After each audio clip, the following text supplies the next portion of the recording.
Bonjour bien-aimés. Nous allons parler de la parole de Dieu pendant 15 minutes. Je vous prie là, vous êtes en Europe, en Afrique, en Amérique et certainement en Asie, de ne pas vous éloigner de votre écran. Je vais prier un instant. Nous allons parler sur l'arche de Noé. Je vais prier un instant. Seigneur, parle à ce frère, à cette sœur, au nom de Jésus.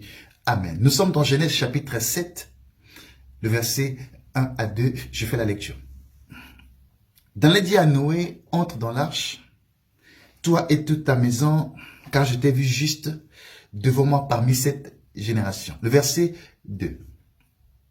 Tu prendras auprès de toi 7 couples des animaux purs, le mâle et sa femelle. Une paire des animaux qui ne sont pas purs, le mâle et la femelle. Dieu dit à Noé, Genèse chapitre 6, Noé avait trouvé grâce, à partir du verset 8, Noé avait trouvé grâce aux yeux de l'Éternel. Parce que la terre était corrompue par toute espèce de mal, par toute espèce de violence. Et Dieu lui dit de construire l'arche, c'est ce qu'il fit.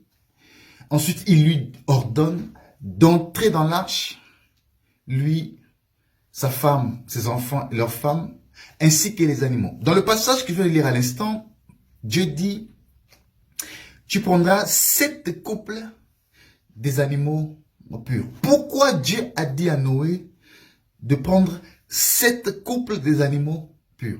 Ensuite, il lui dit de prendre une paire des animaux qui ne sont pas purs, donc des animaux impurs. Une paire. Pourquoi 7 couples? Il faut expliquer. Il ne faut pas simplement lire, répéter. Il faut expliquer pourquoi Dieu lui a dit 7 couples des animaux qui sont purs. Pourquoi? Il faut expliquer. Ensuite, Dieu lui dit de prendre une paire des animaux qui ne sont pas purs. Pourquoi aussi? Il faut expliquer. Parce que quand Dieu parle avec un langage bien précis. Il faut expliquer pourquoi. C'est ce que nous allons voir tout à l'heure. Vous devez savoir une chose. Tout ce que Dieu a manifesté à la création parle de lui. Je dis bien, tout ce que Dieu a manifesté à la création parle de lui. J'explique d'abord pourquoi c'était 7 couples des animaux purs. Le chiffre 7, d'abord, parle du repos, parle du sabbat.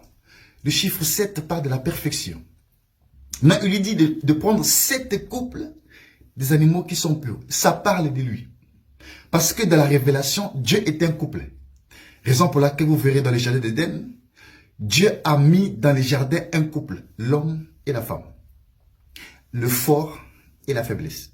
L'homme c'est le fort, la femme c'est la faiblesse. Raison pour laquelle en Dieu aussi, il y a le fort et la faiblesse. Le fort c'est le père, la faiblesse c'est le fils.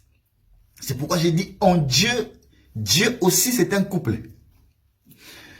Raison pour laquelle vous verrez, quand Dieu quitte l'éternité, il vient dans le monde, il devient fils, c'est la faiblesse. Raison pour laquelle dans les jardins de Gethsémani, les hommes sont venus, ils l'ont arrêté. Et la Bible dit, Paul dit, que Jésus a été crucifié à cause de la faiblesse. C'est ça le fils. C'est aussi une partie de Dieu. Donc en Dieu, il y a un couple. Le Père, le Fils. C'est pourquoi Jésus dit, moi et le Père, nous sommes un. Donc quand il dit, cet couple, dans la révélation, ça parle de lui. C'est lui le véritable couple qui est parfait. C'est lui le véritable couple pur. Donc, quand Dieu parle de cet couple, c'est lui, Dieu parlait de lui. Ensuite, il dit, un couple des animaux qui ne sont pas purs. L'homme, le mâle et la femelle. Ici, ça parle de Christ et le peuple de Dieu. Notamment l'épouse de Jésus. C'est pourquoi dans 2 Corinthiens chapitre 5, le verset 21, la Bible dit, Jésus a été crucifié, il a porté nos péchés. Il n'est pas devenu pécheur, mais il est devenu péché. C'est pourquoi on dit le mâle impur et la femelle impure. Parce que vous et moi, nous étions impurs, représentés par la femelle. Nous étions impurs. C'est pourquoi Jésus est devenu péché à cause de vous et moi. Pas pécheur, mais péché. À cause de vous et moi, parce que nous vivions dans le péché autrefois. Maintenant, ça, c'est dans la révélation. Je ferme la parenthèse. Vous allez remarquer une chose au verset 2, il dit, tu prendras. Je vais soulever quelque chose aussi très important, ne vous éloignez pas. Il dit, tu prendras. Les animaux ne sont pas entrés dans l'arche d'eux-mêmes. C'est Noé qui les a introduits dans l'arche. Dans la révélation, l'arche c'est Christ. Parce que ceux qui sont entrés dans l'arche, ils n'ont pas vu le déluge. Ils n'ont pas vu la colère. De même, quand Jésus viendra prendre l'épouse pour aller au ciel, l'épouse ne verra pas la colère de Dieu sur la terre. Nous serons au ciel. L'épouse de Jésus sera au ciel. Donc, dans la révélation, l'arche c'est Christ. Ceux qui sont l'épouse de Christ qui est en Christ ne verra pas la colère à venir. C'est pourquoi les animaux ont été introduits dans l'arche. De même, pour que vous veniez en Christ, vous devez être conduit. Tu ne peux pas venir à Christ de toi-même. Pour venir à Christ, tu dois être conduit. C'est pourquoi, Éphésiens chapitre 4 nous dit, il a établi les uns comme pasteur, comme docteur, comme prophète, comme. Le véritable pasteur, c'est Jésus. Le véritable apôtre, c'est Jésus. Le véritable évangéliste, prophète, c'est Jésus. Les hommes sont comme. Vous devez être conduits par les comme. Ce qu'on appelle les hommes de Dieu. Ce sont les hommes de Dieu qui doivent vous conduire dans l'arche, qui est Christ. Si vous êtes à la maison, je regarde les vidéos, ce qui est bien. J'ai mon culte personnel à la maison, ce qui est bien. Mais vous n'êtes pas conduit par un homme de Dieu. Vous ne serez pas enlevé, vous ne serez pas sauvé. Si là vous êtes, dans l'église où vous êtes, dans le lieu où vous êtes, il y a un homme de Dieu qui vous conduit, vous êtes béni. Mais si c'est un homme qui n'a pas le Saint-Esprit, qui n'a pas le ministère, qui n'a pas été appelé par Dieu, vous ne pourrez entrer dans l'arche. Tu ne peux entrer dans l'arche par tes propres efforts. Dieu a mandaté les ministères de la parole, notamment les pasteurs, prophètes, docteurs, évangélistes, pour vous conduire dans l'arche. C'est pourquoi, Éphésiens, puis Somme,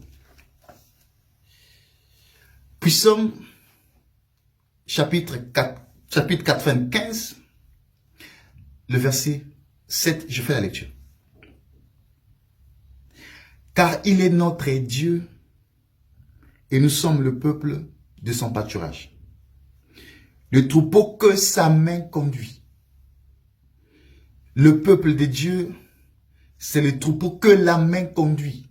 Le pasteur, le docteur, le prophète, l'évangéliste et l'apôtre. C'est le ministère de la parole qui conduit le troupeau.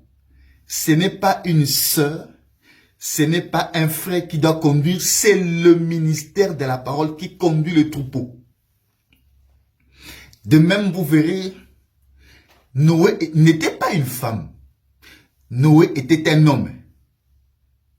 C'est pour dire que le ministère de la parole a été donné aux hommes, pas aux femmes. Il n'y a pas de femmes pasteurs, prophètes, parce que les hommes prennent l'exemple de Déborah. Juge chapitre 4. Déborah était une prophétesse. Prophétesse est différent du ministère prophétique. Le ministère de la parole. Prophétesse parce qu'elle avait le don de la prophétie. Le don de la prophétie est donné à l'homme comme à la femme. À la chambre haute, lorsque les disciples étaient à la chambre haute, il y avait des femmes et des hommes qui étaient là, qui attendaient le Saint-Esprit. Mais aucune de ces femmes, quand les apôtres ont reçu l'Esprit avec ces femmes, aucune de ces femmes ne s'est levée pour dire que je deviens aussi apôtresse ou pastoresse, je ne sais pas comment vous allez les appeler. Aucune. Aucune des femmes qui accompagnaient Jésus ne s'est levée pour dire que moi j'étais avec Jésus, je suis aussi pasteur. Aucune. On n'a pas vu une femme dans la Bible, dans les Écritures, diriger une église locale. Ça n'existe pas. Si vous êtes dirigé par une femme, vous n'êtes pas dans l'église de Jésus. Vous ne pouvez être conduit dans l'arche en Christ. Parce que Dieu est consigné dans sa parole. Dieu n'est pas lié dans l'évolution des civilisations ni des mœurs. Dieu, c'est la parole.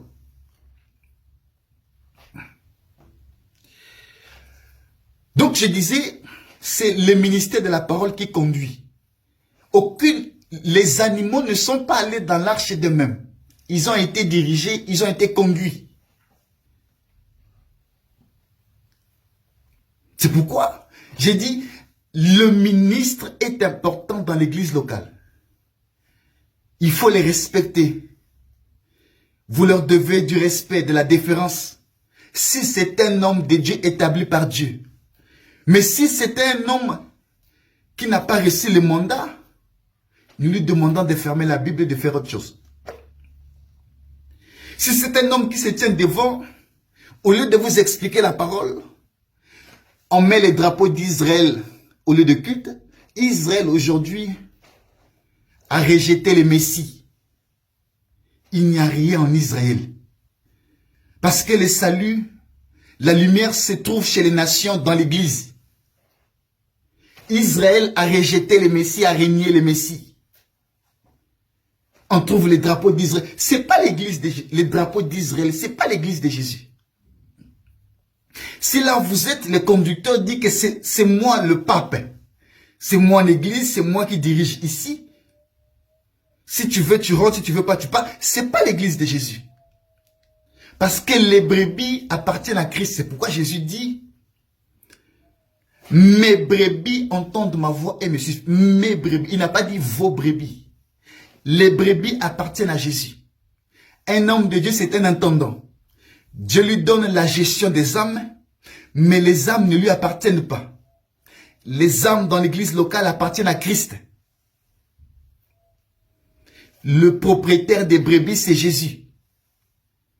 Si le prédicateur dit c'est moi le visionnaire dans l'église ici, c'est pas un homme de Dieu. Il ne vous dirigera jamais dans l'arche en Christ. Parce que les brebis appartiennent à Jésus.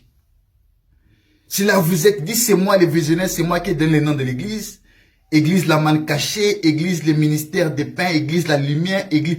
C'est pas l'église de Jésus parce que dans la Bible, les églises locales portent le nom de la ville. Église d'Éphèse, église de Corinthe, église de Philadelphie, c'était des villes. Si là où vous êtes dirigé par un homme qui a donné un nom quelconque, je vous donne l'information, ce n'est pas l'église de Jésus. Parce que ce modèle-là, dans la Bible, ça n'existe pas. Ministère, Amen, église Philadelphie, église... Alors que vous êtes dans une ville qui porte un autre nom. Église pain de vie, église ministère prophétique. Ce ne sont pas des églises de Jésus. Dans la Bible, l'église locale porte le nom de la localité où elle est implantée. Église de Galate, église de Corinthe, ainsi de suite. C'est le modèle de la parole. Donc, bien aimé dans le Seigneur, parce que je finis dans moins de 2 minutes. Les animaux ont été dirigés dans l'arche. Ils ne sont pas entrés d'eux-mêmes. Pour finir, au début j'ai dit, Dieu aussi c'est un couple. C'est l'homme et la faiblesse. La faiblesse c'est la femme. C'est pourquoi dans Luc chapitre 15, le verset 8-9, on nous donne la parabole de la drachme perdue. La drachme perdue, c'était une femme qui est allée chercher la drachme perdue. Parce qu'il y en avait 10 et une s'est perdue pour aller chercher la drachme perdue, c'est-à-dire c'est vous et moi, la drachme perdue. La femme a allumé la lampe. La lampe, c'est la parole. Elle est allée chercher la drachme perdue. Ensuite, qu'est-ce qu'elle fait? Elle appelle ses amis et ses voisines. Les amis, ce sont les apôtres. C'est pourquoi dans Jean chapitre 15, Jésus dit, je ne vous appelle plus serviteurs, mais je vous appelle amis. Ce sont les apôtres. Les voisines, ce sont les prophètes. Ensemble, nous allons nous réjouir au ciel. C'est pourquoi dans cette parabole, cette femme, c'était pas un homme. Cette femme est allée chercher la drachme perdue. C'est le peuple de Dieu que nous sommes. C'est l'épouse de Jésus. C'était une femme. Parce que dans la révélation, Dieu est une femme. Dieu est à la fois homme et femme. C'était une femme. C'était pas un homme. Jésus est mort à la croix comme une femme. C'est pourquoi la femme, quand elle accouche, c'est l'eau et le sang qui sort. C'est pourquoi à la croix, c'était l'eau et le sang qui sont sortis. Montrant par là que le Fils est donné dans l'église. Le Fils est né en nous, dans l'église. Donc cette parabole parlait de la femme qui est Jésus. Qui vous a sauvé, qui nous a sauvés. Voilà, bien aimé, ce que j'ai voulu expliquer dans l'arche de Noé. Note dans l'arche de Noé que les fils de Dieu prédestinés, et vous devez être conduits par des vrais hommes de Dieu établis par Dieu lui-même. Voilà, bien aimé, ce que j'ai voulu partager avec vous pendant 15 minutes. Abonnez-vous à la page. Que Dieu vous bénisse là où vous êtes. Au nom de Jésus-Christ. Amen.